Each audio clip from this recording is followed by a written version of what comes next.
Hey everyone, how are you all doing? I just felt like filming a book haul. Good old book haul.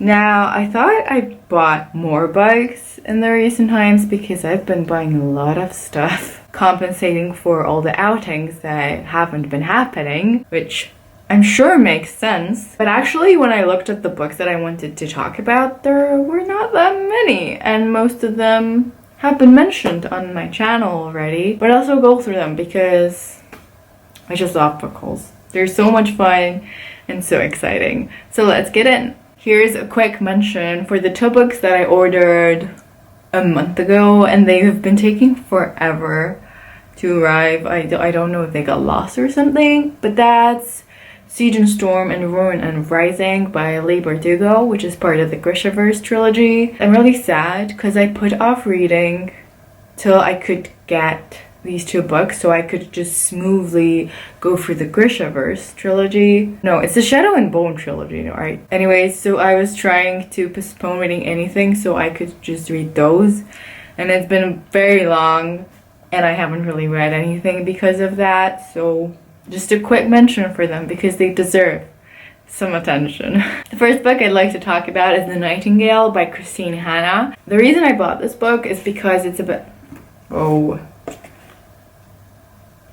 There's a bookmark inside. So basically, these two sisters both live in France, but in different parts of it. One lives in Paris and one lives in some countryside, and they're leading different lives. I don't really know what's the main focus on this book, but I think it's just portraying them dealing with war and the relationship between the two being torn apart maybe. It says on the back it's a story about courage and humanity, and it's just been talked about a lot about how good it is and how well written and moving it is. And I really have been reading much more war-related books, so I really am interested in this one, and I'm pretty sure I'll love it, and I can't wait to read it. Next, we have The Kingdom of Beck by Mary Lou. This book is sort of a historical fiction, urban fantasy book. I don't really know where to place it. It's about the sister of Mozart, who actually has been created for the purpose of this book, and the story follows her as she's trying to find her place. She's a very good composer.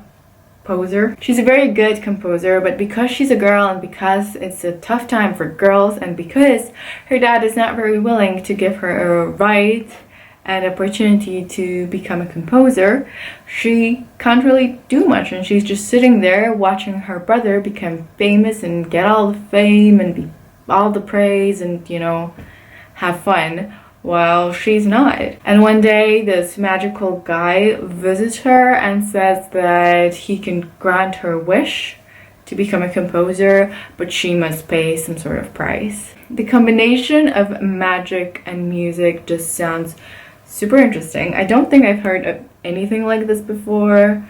I like the idea of Mozart's sister being created for this book. It just sounds very much fun, and the writing is apparently very beautiful and very lyrical, so I can't wait to read this one. Next we have Little Fires Everywhere by Celeste Ng. I feel like I'm late for all these books because they were very popular a while ago, but I'm just here talking about them now. But I'm still really excited for this one. It's something different than I normally read, but I've been trying to diversify the genres that I pick up. I don't know that much about this book. I just know it's set in this very ordered and planned and organized town, and the order there is suddenly destroyed, broken when fires start happening. Where did I get the fire from? I'm sure there is some sort of fire in this book. I don't want to read too much of the back because I really don't want to know too much going in, but there is some sort of drama going on that changes the community. The people there become divided, and I'm sure it's a great commentary on a lot of social phenomena. So I'm really excited to get into it. The next book we have here is Evermore by Sarah Holland. Finally got my hands on this one. And this is book 2 to the Everless.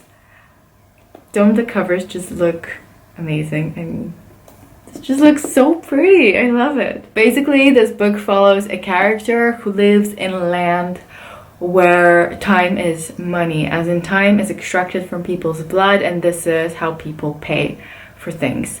And the main character lives with her dad, and they're running low on money and time, literally, because time is money. Wow, that's so complicated. And so she decides to become part of this court, the Everless court, where she will serve, and this is how she wants to get some money and time. And there things start getting crazy. She discovers some secrets about herself and who she actually is. It gets really interesting, and I actually really enjoyed this book. And well, this book just picks up from there, and we follow the main character as she's trying to fight this evil character, and that's all I want to say because it's kind of spoilery if I say more. I really enjoyed the writing style of the first book, which encouraged me to pick up book 2 despite mixed reviews on it, but I'm hoping that it will turn out to be a nice ending, a nice touch to the story. I really adore the idea of the world. It's just really fascinating for me, and I really can't wait to pick up the second book.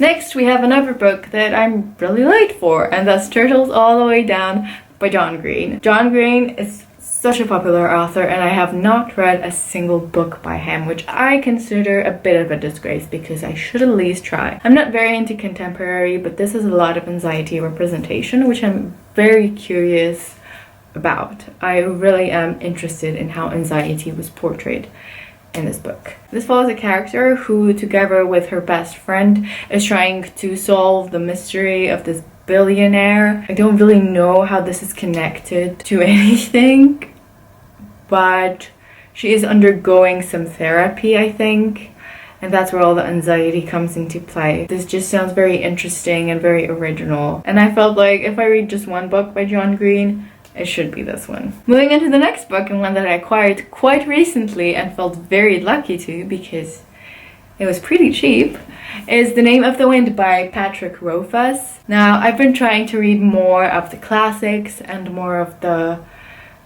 popular books, kind of. As you can see, I've been trying to catch up on things instead of just looking for new stuff, which I keep on doing, but I just want to go back to the roots of many genres, and I don't really know what this whole thing is about. I know that the magic world can be a bit confusing and that we are following a wizard through his life, I think, as he's part of some courts, mysteries. He seems very mysterious, and he left with both his sanity and his life when he spent a night with the Valerian. It means nothing to me right now, but I hope that this book will be a great read. Yeah, I'm really actually excited about it, though I'm also scared I'll be very confused, but hopefully I found my way around. The last book is The Raven Boys by Maggie Stiefvater. This is once again something I'm so late for, but I was just feeling like reading it. I've had my moments of doubt with this book, and I almost bought it once, but then I thought that people were just saying it's very confusing at the beginning, and I'm not really the type of reader that has good enough attention span to pick up all the clues and understand the magic world just when I'm thrown into it. So I was very apprehensive, but essentially I've heard so many great things about it that I decided to pick it up. I'm a bit wary of the romance because I'm not a great romance reader, and it usually annoys me. But once again, I've heard nothing but praise really for this quartet. Basically, this follows a girl named Blue. She has been told her whole life that the person she kisses will die. And there's this group of boys called the Raven Boys that are part of her private school that she attends. And she gets drawn into their group as they try to search for this Irish king. Yeah, I think it's a Scottish king. They're looking for some king together to solve some mystery, or I don't know, they just go on some quest to find some person. And there's a lot of folklore in this, or so I've heard, and a lot of friendship and great humor. And I just thought that while it might be confusing at the beginning and a bit weird to get into, then maybe it'll all be worth it, hopefully. So these are all the books that I wanted to talk about today. Hopefully I'll get to these books soon. I hope you guys enjoyed this video, and I hope you're having a great day, and I hope to see you very soon. Bye!